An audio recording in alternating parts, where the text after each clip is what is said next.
kind of see both sides. Because of course, I stayed at the 7 hours. I don't give a damn. We were doing repeatedly. You gotta eat. Hey, well, that's what they got to need you for. What's that mean? Absolutely. It's like, well, that's because he was still alive. Ooh. So maybe they was like, well, we gonna talk about the ass whoopings, but we ain't gonna talk about how we literally had to ask this nigga if we could breathe today. So Joe was still scaring them. Yeah, I think they so. Were still scared of Joe. I think so because. Man, I wonder if Michael ever punched Joe in the face one time and we just don't know it. Well, in American Dream, he did. Michael punched him in the face. He was punching on him. Like it was a scene where Michael wanted to get on. Well, Michael didn't want to get on the airplane because he was scared. Oh yeah, I remember that thing. Yo, that's one of our highest grossing videos on TikTok. Go check it out. It's hilarious. It's so fun. Because Michael wasn't playing. Bitch, I'm dead from the breakout. What you talking about? Pull that 40 out and let it bust and I'ma walk it out. They been talking all that fucking shit, but I can't hear them now. Keep a clock on my block, bitch, we can shoot it out. It's like, well, that's because he was still alive. Ooh. So maybe they was like, well, we gonna talk about the ass whoopings, but we ain't gonna talk about how we literally had to ask this nigga if we could breathe today. So Joe was still scaring them. Yeah, I think they so. Were still scared of Joe. I think so because. Man, I wonder if Michael ever punched Joe in the face one time and we just don't know it. Well, in American Dream, he did. Michael punched him in the face. He was punching on him. Like it was a scene where Michael wanted to get on. Well, Michael didn't want to get on the airplane because he was scared. Oh yeah, I remember that thing. Yo, that's one of our highest grossing videos on TikTok. Go check it out. Follow us. It's hilarious. It's so fun. Because Michael wasn't playing. He wasn't. He threw a shoe at him. So that's what I was expecting. I was expecting he was getting treated like how Marlon was in the American Dream. I was like, are they picking on the wrong kid? Oh wow. Did Antoine Fuqua get it wrong? Oh wow. Because this ain't the Michael Jackson that I know for him to be getting whooped like this. Yeah, he didn't fight back at all. This movie was more about him learning how to fight back. And that took him 30 years. It seemed like 20-something years. I don't know the math. 20s. It was a while. It took him 20 years to finally be like, get out my house. Like, why are you in my house looking at my awards? Like they're yours. Get out. This nigga I wanted him to punch him in the face. I wanted him to put just one time. Just house that he paid for. Oh God. Yours. You know he was jealous of him. He had to have been so jealous of, because that's most parents who live through their children like that. Eventually they become jealous of their children because, especially if they have any talent and are successful in the thing, and maybe you weren't. Because I was the whole time I'm sitting here looking at Josh like. I even whispered to him during the movie because he was like, when he said the lady from Motown came out and she was like, oh yeah, they're good. And he was like, or she said something about perfect pitch. And he was like, oh no, we're not there yet. And I leaned through, I said, who the fuck is Joe? Like, did he ever was he in a popular band? Does he sing opera? Is he like, and he was like, I mean, he was a musician for a little bit, but he works at the steel mill. And I'm like, you ain't Beethoven. Who is you? If the lady from Motown says that the kid got chops, that's what I heard. Who are you to be like, we ain't there? And you know, that was a very important scene too, because anybody that knows Michael, he's a perfectionist. He was a perfectionist. He was never satisfied. And I think that was instilled in him because of his father. Like, no matter how good you may think it is, it can always get better. And that ain't necessarily the worst thing. You can teach that because it's a good thing to learn, but to teach it in the way that he taught it. Niggas down, like it'd be Billie Jean. That was horrible. You didn't even spin what you were supposed to spin. So now this nigga is over here thinking like, well shit, I gotta do this and end up breaking his damn ankle because he doing it too hard or thinking too much. That's the type of shit Joe was doing to them kids. Wild. In this movie. That's why I say it's a con, because I just can't believe it. And that's why another con, which ain't their fault, and I feel like a lot of people need to understand the history surrounding why a lot of things wasn't portrayed in the movie. We're talking about Janet. That was a con. That's one of my cons. I was about to say, you got a lot of cons. We talked about I was like, where's Janet? Why is there only... She was this killing me. Like, he was like, oh, she didn't want her likeness in the movie. And I was like, that's your right, I guess. But like, this is an auto...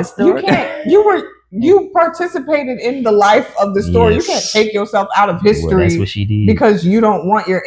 This is history. People are going to watch this later on in life and not know. I mean, who's not going to know? Because, I mean, y'all are big. But, like, say civilization dies and had to repopulate again, and we find ruins of our modern-day civilization, and then they find this movie, and they're not going to know who the hell you are. They're going to know who everyone else is because that's the only one in the movie. You didn't give your side of the story. If you don't give your side, then any side could be told for you. I don't understand this. I'm not at your level. I'm not at the echelons of whatever the fuck, so I don't know what process went behind it, what thought process you had. There may have been a really good reason, and I don't understand because I'm not in your shoes or whatever the fuck. But as a bitch in my shoes, bitch, the fuck, I love you too, bitch.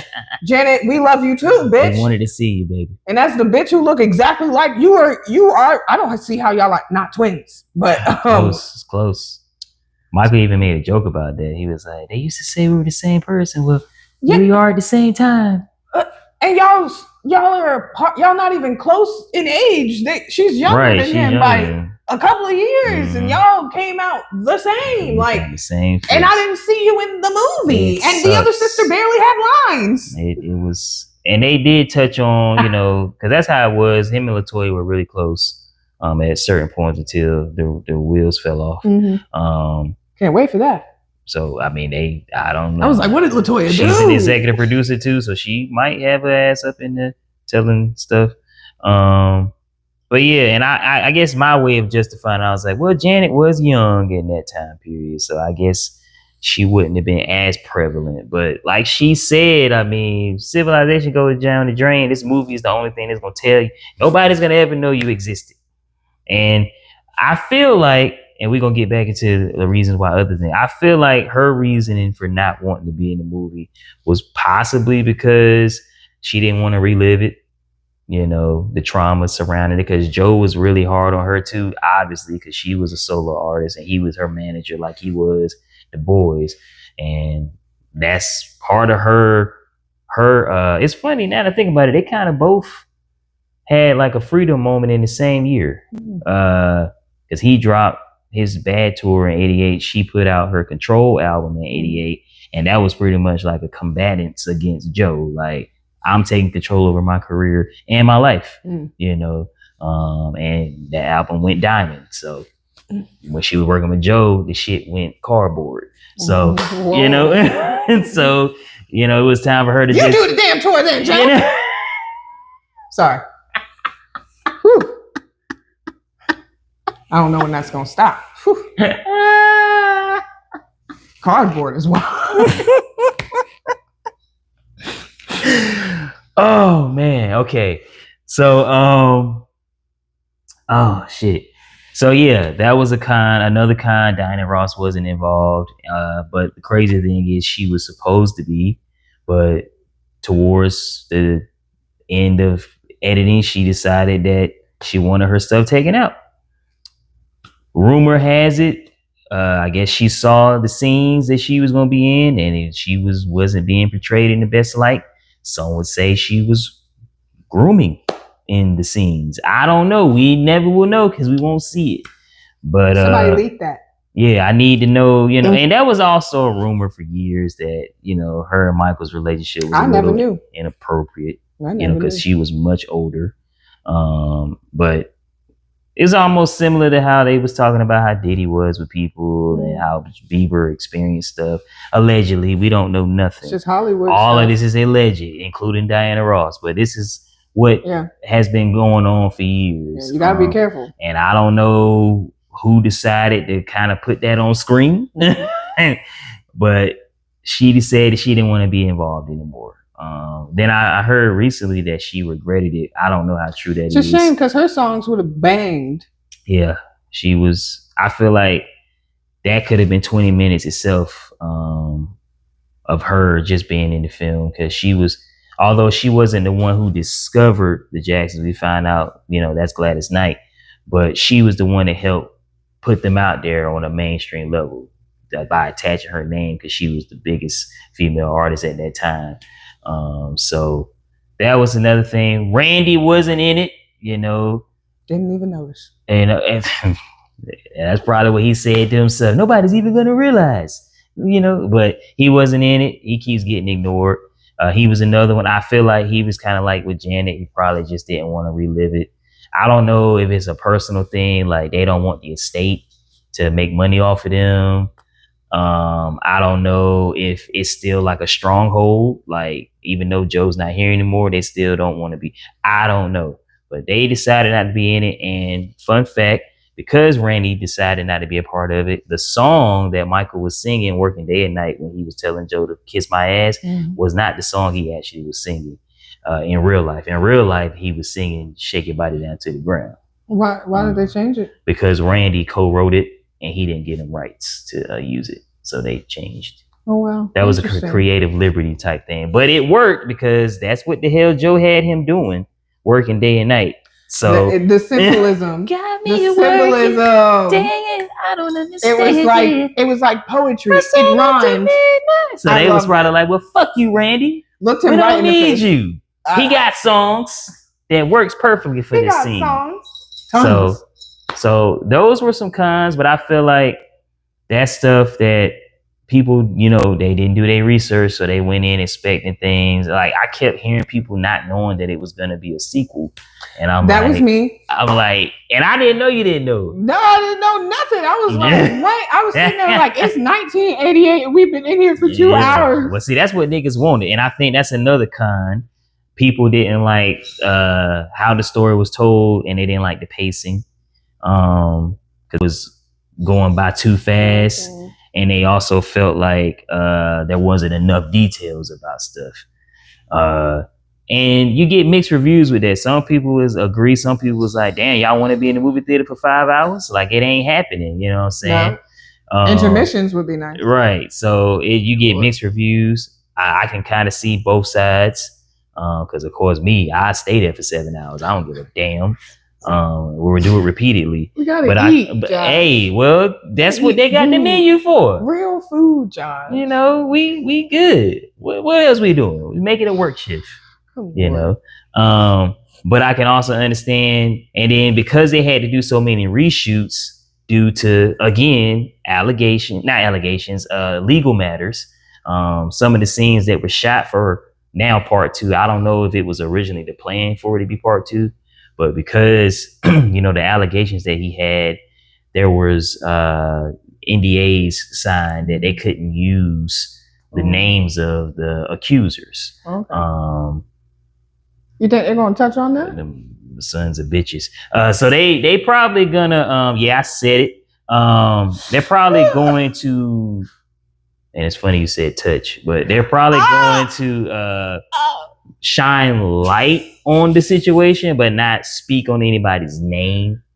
Yeah, they need to. They need to touch it. I'm very interested in how they will touch on. Stop saying touch. You keep saying it. On how they will gonna kick your ass about it, because that was fine. That's the biggest controversy. I think one of the biggest controversies he had. And I think originally that's how the movie was gonna start. Like literally, police coming to his house and him staring at himself like, how the fuck I get in this situation? But once, and this is the only estate from what I was told, once they've let the fucking people know we can't use names and stuff, they had to reshoot stuff. Mm-hmm. So I feel like that's why if you were disappointed in the film being paced the way it was, or certain things not being addressed, like Quincy Jones and the Wiz and all that, that's because of these legal matters. They legally could not put this stuff in film. Don't you just hate that? So I'm not saying that it ruined the film, but I can also understand why some people felt the way they felt towards it. But to say the movie's not good or it's trash because of this, or I'll give it a low score because of that or whatever. Sorry. Michael! Get your ass. The spirit of Joe Jackson's in upon us.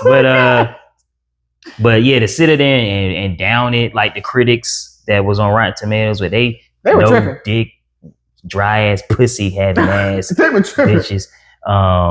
To give it that type of score based off of, again, with this known information, they're not hiding this. You just being a pussy. That's what you're doing. You just trying to be negative and seem cool, and all you're doing is doing the same thing I'm doing, sitting on the couch. Maybe there's a reason for it. Hidden agenda. Here go my conspiracy for sure. theory. Let's go ahead and smear campaign. He black, man. Let's smear him. He black. But it was like, listen, we ain't giving him a good review because how could that movie was too good. A movie that makes him look good? Oh no, trash. Truthfully. And yet the fan meter, 97%. It keeps going up daily. Broken records. Yeah, it did. Multiple records. Highest grossing biopic in a weekend of all time. On the trajectory of being a $1 billion film. Hey, yo, we did that. Biopic. And I'm still going to contribute until they take it out. And if they do a review, a replay like down the road, like in October, I can see them doing that because he owns October. Yeah. I'm gonna be right there for Yes, we will be. We so we cranking it up. Maybe that's when they're putting out the second part. Man, I don't know. They did Thriller in the first part. They did. Oh my God! All of the visuals, the dancing, the costume design, the music, the sets. It was Chef Kiss. It was Chef Kiss. It was really incredible.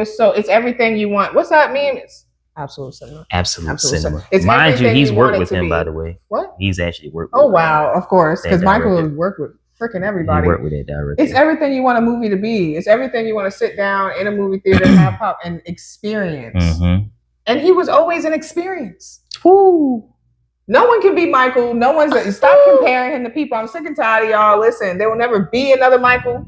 They don't need to be. Y'all see how I treated this one? And we're not about to Wesley Snipes this with Blade. No. Right. There's never been another Michael. There'll never be. Motherfuckers always trying to skate uphill. It's always going to be just one. Stop it. But overall, that was our experiences with the movie. I don't know if we had any closing thoughts or arguments. I feel like did you want to hit any of the years? Like I said, as a super fan, I could have got 3.5 hours. I would have loved for them to pace it just a little slower. But I will say, watching it more than once will help you see it from that. Like, I think how they intended. Like, because going in the first time, you don't know what to expect. Second time, you're looking for different things. The third time, it was like, I'm just going to enjoy it now. Because I kind of know what's going on. I ain't got to think and like, even with like the Jacksons part when they was kids, the first time I was just like, dang, that was like 5 minutes. But the third time I was like, I felt like I actually got something from that. Like, it was enough for me to be like, yes, he was phenomenal as a kid. And it was enough time for him to go into try to transition into adulthood and all that stuff. So that's why I recommend anybody seeing it more than once, so you can get the feel that I think they intended for you to feel, minus all the takes out and taken out and stuff because of legal matters. But I think the years were good. Here's another, I guess, nitpicking scenario. When they were kids, I did not like that they had afros already. They did? In 1966 they had like shorter, I guess you could say almost like a fade type scenario, like the afro thing. People weren't really doing it too much yet, or especially not as pop, because that was even something that they had mentioned in the Jackson movie when his mom had seen them for the first time in a while. She was like, what do y'all do to y'all hair? It's an afro, mama. Everybody doing it. Oh, wow. You know what I'm saying? So that was too soon. I know y'all had a good enough budget to be able to remain accurate with that. The research, they should have done some research. So I didn't like that. They had the same hairstyle the whole time. Wasn't a fan of that. Including Joe. He didn't have no afro until they moved to California.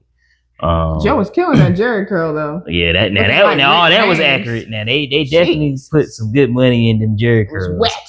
Like that was some of the best ones I ever seen. Because I will say the ones in the Jackson's American Dream was a little skeptical, But these was to the T. So that was a con. And I would say some of the song choices were a little different. Like Never Can Say Goodbye, they wasn't even signed to Motown yet. So why would they be singing that song? And it wasn't even made yet. So a con for me. They didn't do Dirty Diana. I don't even know if that was up yet. Well, Am no, I too late? Yeah, that was 88. So you'll probably get that in part 2. Better. Yeah. Better. I think they just wanted us to finally see his freedom. Which I'm really hoping they address more of the bad era, because it can't just start at the tour, but it might, I don't know, but that'll be coming later. They had the scene where it made Michael look like he stopped gang violence. Yeah, now that was accurate. I was like, good Lord. That was very accurate. And that was my favorite scene. Right here. That was my favorite scene. He was doing Beat It. Hey, gang violence. I know this is tough for you guys, but love and music can bring us all together. They said, you know what? I really believe that. Hell yeah, you want to see this clip? Right. This is called the. You know what? Can I get an autograph? It's you all get autograph for my sister, man. You get an autograph. You get an autograph. I was like, this that nigga solving really, crimes. Really had gang members out there pop locking. Happily. That's why the critics was mad, because he was doing stuff that police officers and all these politicians couldn't do with a gun. You know what I'm saying? So that's why they was mad, but that was definitely true. And I love that scene so much because I really saw Michael in him, like his mannerisms. When he freestyled, yeah, the freestyle, how he was talking to him. The young Michael, the young boy who played Michael, and everyone who played Michael was possessed by his spirit in some way. Was like touched the way they talked by the hem of his glove. Gloves don't have hems, I don't think, but they were touched by the sparkly glove of his spirit. Because they embodied him so well. Like even the voice, where I feel like, I don't think they imposed any of it. I don't think so either. I think that was their they voices just and practiced enough to where they could sound just the like movements. I remember when he was older, Michael said, you know how he be saying words that aren't really words. And he said something that was like that. And I was like, I don't know what that nigga said, but it moved my heart. Like Michael, when he be saying nonsense. He really, to be in that space, in that room, watching him work, and got to be a blessing. Whoever was working on this film, watching them grow, watching them progress throughout start to finish. You were blessed. Yeah. You were so blessed. I can't wait for like a behind the scenes drop. Oh yeah, I need the director's cut. Drop it now. With a Blu-ray. Or okay, wait for the second part, I guess. But yeah, but I know we probably not gonna get that until after award season, because they getting all of them. The same way Sinners had to represent. They better not. Michael about to get. Michael, I'm telling you, if he don't win for Best Actor, Will Smith. Because I know we ain't about to see no performance on that level. Immediately. I know we not. I mean, I don't know. These critics be finding anything to find there are some good movies coming out this year, but there's nothing that could, I don't think it's tough. And I'm seeing some of them, so. And I ain't even saying they got to win movie of the year. I'm just talking about Jaafar. He, just like how Sinners didn't win movie of the year, but Michael B. Jordan won for Best Actor. We all won. You know what I'm saying? When they finally recognize talent like that. So even if he don't win, just being known as an Academy Award nominee on your first movie, niggas started off at the highest degree. One movie, you ain't got one movie. I won my Oscar off my only movie. You know, that'd be crazy. I'd support him. That'd be crazy. He's talented. So I'm ready to see how that's going, because that was the only thing I cared about during the award season was how Sinners was doing. And they cleaned up. For the coach. They cleaned up. So conclusions, next steps obviously is to attend the second part of the Michael Jackson movie, and we will also do a review for that as well. Can't wait. But while we are waiting for that to finally bless our eyes and ears, we ask that you guys share your thoughts, feelings, and concerns, if you have any, in the comments below. Let us know if you enjoyed this episode and if you like episodes like this, so we can film more stuff like this. But otherwise, this has been Black Vomit Reviews. Stay ill. Blah. Blah. I assure you.